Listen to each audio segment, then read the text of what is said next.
হুজুররা কবরে যাবে, আপনি যাবেন না? উত্তর দেন। আপনার চেহারায় দাড়ি নাই কেন? নামাজ কি হুজুরদের উপর ফরজ? বলেন। আপনার বয়স কি 10 বছরের নিচে? তাহলে আপনি নামাজ পড়েন না কেন? মুসলিম পরিবারে জন্ম নিয়ে তাকে সুন্নত শেখাতে হয়, যে এই কাজগুলো সুন্নত, এগুলো আপনাকে শেখাতে হবে কেন? কেন শেখাতে হবে? কেন আপনি নিজের তাগাদা থেকে সুন্নত শিখবেন না? নবী সাল্লাল্লাহু আলাইহি ওয়াসাল্লাম কি হুজুরদের নবী না আপনার নবী? কথা বলেন, উত্তর দেন। নবী সাল্লাল্লাহু আলাইহি ওয়াসাল্লাম কি হুজুরদের নবী না আপনার নবী? তাহলে আপনার মধ্যে তো সুন্নত থাকবে না কেন? আপনার চেহারায় দাড়ি নাই কেন?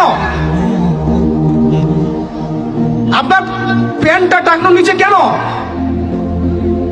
কেন আপনি নবী সাল্লাল্লাহু আলাইহি ওয়াসাল্লামের জীবনী সারা জীবনও একবার পড়ে দেখতে পারলেন না? নবী সাল্লাল্লাহু আলাইহি ওয়াসাল্লাম 23 বছর আপনার আমার জন্য কষ্ট করেছেন, মানুষের মার খেয়েছেন, গাল খেয়েছেন, তাকে 15 বার হত্যা করার চেষ্টা করা হয়েছে, তাকে দেশ থেকে বের করে দেওয়া হয়েছে, গলায় দড়ি পেঁচিয়ে টান দেওয়া হয়েছে, পিঠের মধ্যে উঠে নাড়ি ভুড়ি চাপানো হয়েছে, দাঁত ঘুষি মেরে দাঁত ফেলে দেওয়া হয়েছে, মাথা ফাটিয়ে দেওয়া হয়েছে, পা ভেঙে দেওয়া হয়েছে। কাদের জন্য? তার জন্য। তা আপনি আমি কেন তার জীবনী পড়ে দেখলাম না কখনো? কেন আপনার চেহারায় দাড়ি থাকবে না, আমার চেহারা দাড়ি থাকবে না? কেন আমাদের প্যান্ট টাকনোর নিচে উপরে থাকবে না? কেন আমাদের কথাবার্তা, চাল চলন, খাওয়া দাওয়া, ইস্তেঞ্জা করা, নামাজ পড়া, প্রতিটা অ্যাক্টিভিটি সুন্নাহ মাফিক কেন হবে না? এটা আপনাকে হুজুরকে শেখাতে হবে কেন? এটা তো আপনার দায়িত্ব শেখা, নিজের দায়িত্ব। আল্লাহ রাস্তায় বের হতে আপনাকে বলতে হবে কেন? নিজের তাগাদা থেকে আপনি বের হবেন।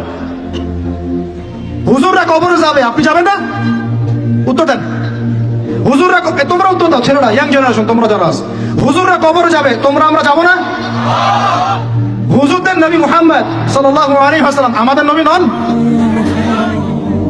নবী সাল্লাল্লাহু আলাইহি ওয়াসাল্লাম শুধু সাহাবীদের জন্য আসছিলেন না আমাদের সবার জন্য আসছিলেন? নবী সাল্লাল্লাহু আলাইহি ওয়াসাল্লাম সারা জীবনে যে কষ্টগুলো স্বীকার করেছেন তা নিজের জন্য না আমাদের জন্য? কিয়ামতের মাঠে তার সুপারিশ ছাড়া আপনি পার পাবেন? তাহলে আপনাকে সুন্নত কেন শেখাতে হবে? কেন আপনাকে মেসি নেইমারের হিস্ট্রি পড়াতে হয় না? আপনি তো নিজেই জানেন। কেন আপনাকে এই নায়িকাদের হিস্ট্রি পড়াতে হয় না? আপনি নিজেই জানেন, খোঁজ খবর নেন। কিন্তু মুহাম্মদ সাল্লাল্লাহু আলাইহি ওয়াসাল্লাম সম্পর্কে এত গাফেল কেন? সুন্নত না জানলে বেদাত চিনবেন কিভাবে? সুন্নত চিনলে পরে তো বেদাত চেনা যাবে যে এগুলো সুন্নত, এগুলোর বাইরের গুলো বেদাত। তখন তো বেদাতের আলাদা করে সংজ্ঞা আপনাকে শেখাতেই হয় না। মুসলিম পরিবারে জন্ম নিয়েও তাওহীদ চিনতে পারছি না, শিরকের মধ্যে লিপ্ত আছে। সুন্নত চিনতে পারছি না, বেদাতে লিপ্ত আছে। নামাজ, সুবহানাল্লাহ, মুসলিম পরিবারে জন্মগ্রহণ করে নামাজ পড়েন না কেন? নামাজ কি হুজুরদের উপর ফরজ? বলেন। আপনার বয়স কি 10 বছরের নিচে?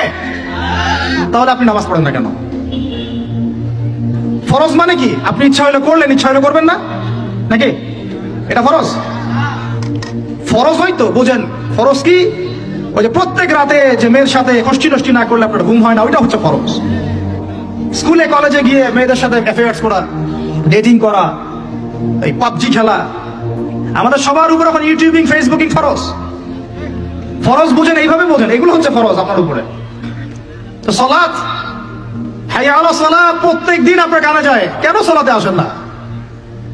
হাইয়া আলাল ফালাহ আপনার আমার কানে যায়, কেন সালাতে আসেন না? কখন সালাতে আসবেন? ছোট ভাইরা কখন সালাতে আসবেন? যখন আপনার বয়স হবে 50, ওই সময় এসে প্রথম কাতারে চেয়ার নিয়ে দৌড়াদৌড়ি করবেন। আমরা যখন মসজিদে যাই, প্রথম কাতারগুলোতে প্রথম 2টা কাতার থাকে বয়স্করা, বৃদ্ধরা, যুবকরা নাই। আর ওই সময় চেয়ার নিয়ে মারামারি, কারণ এখন তো সেজদা দেওয়ার মতো শরীরের ক্ষমতা নাই। আর কে আগে চেয়ার দখল করতে পারে, ওই হচ্ছে প্রতিযোগিতা। তখন আমরা কি ওই সময়ের জন্য অপেক্ষা করছি? সুবহানাল্লাহ। নামাজ পড়লে কি আপনি জঙ্গি হয়ে যাবেন? নামাজ পড়লে আপনি কি মানবতা বিরোধী অপরাধী হয়ে যাবেন? এই ফাইজলামি মার্কের কথাবার্তা যারা বলবে, সমাজ থেকে বয়কট করে দিবেন, আর সামাজিক প্রতিবাদ গড়ে তুলবেন। এই শব্দগুলো সস্তা করতে করতে যাকে তাকে যা ইচ্ছা তাই বলে বেড়াচ্ছে। ধর্মের কথা, ইসলামের কথা বললেই মানুষ সন্ত্রাসী হয়ে যায়। আমরা কি শান্তিপূর্ণ পরিবেশের মধ্যে অশান্তি সৃষ্টি করতে চাই? কোশ্চিন গেলেও নয়। কিন্তু আপনার ছেলে, আমার ভাই আপনার বোন নামাজ পড়বে না কেন? নামাজ পড়লে কি মানুষ খারাপ হয়ে যাবে? বাংলাদেশে যে শিক্ষা প্রতিষ্ঠানগুলো সবচেয়ে ভালো করে, এই তো আপনাদের এখানে ক্যাডেট কলেজ আছে না, রেজাল্ট ওদের চেয়ে ভালো কেউ করে? দেখেন প্রত্যেকটা স্টুডেন্ট যাদের নামাজ ফরজ, নামাজ পড়ে ঠিকঠাক মতো, 5 ওয়াক্ত নামাজ টাইম টু টাইম পড়ে। 5 ওয়াক্ত নামাজ তারা টাইম টু টাইম পড়তে পারে।